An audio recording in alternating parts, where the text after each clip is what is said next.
হঠাৎ যখন কেক খাইতে মন চায় তখন তো কেক বানাতেই হয়। আর আমি আজকে তোমাদের সাথে আমার কেকের রেসিপিটা শেয়ার করব।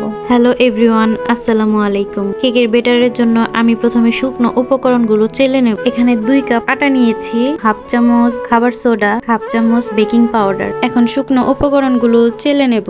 চালা হয়ে যাওয়ার পর এগুলা সব চামচ দিয়ে একসাথে ভালোভাবে মিশিয়ে নেব। এই কেকের জন্য আমি 2টি ডিম নিয়েছি, তো 2টি ডিম ভেঙে আমি কুসুমগুলো আলাদা করে রাখবো।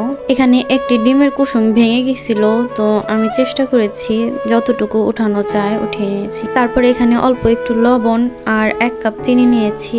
এটা হ্যান্ড মিক্সিং দিয়ে ভালোভাবে মেশাতে হবে। আর এখানে চিনি আমি 1 কাপ পুরোটা একেবারে নিইনি, এখানে আমি অল্প অল্প করে দিয়ে হ্যান্ড মিক্সিং দিয়ে ভালোভাবে মিক্স করতেছি। আর এটা যত ভালোভাবে মিক্স করা যায়, 1 কাপ চিনি আমি 3 বারে দিয়েছি। চিনি গলে যাওয়া পর্যন্ত ভালোভাবে মিক্স করতে হবে।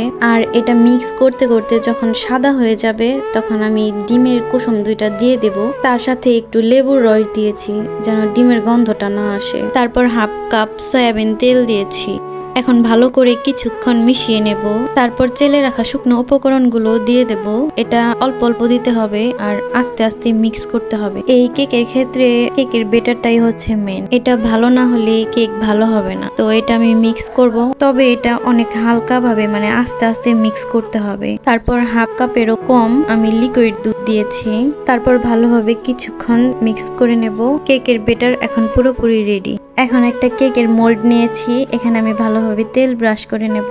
আর এটার মাপ দিয়ে আমি একটা কাগজ কেটে নিয়েছিলাম, তো কাগজটা দিয়ে আবারও তেল ব্রাশ করে নেব ভালোভাবে। তেল ব্রাশ করা হয়ে গেলে কেকের বেটারটা আমি এখানে সবটুকু দিয়ে দেব।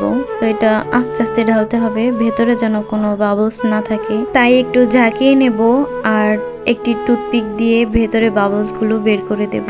এখন চুলায় একটি পাতিল দিয়ে 5 মিনিট গরম করে নেব, হাই হিটে একদম। তারপর গরম হয়ে যাওয়ার পর একটি স্ট্যান্ড দিয়ে কেকের মোল্ডটা বসিয়ে দেব। তো এই কেকটা বানাতে আমার প্রায় 1 ঘন্টা সময় লাগছে।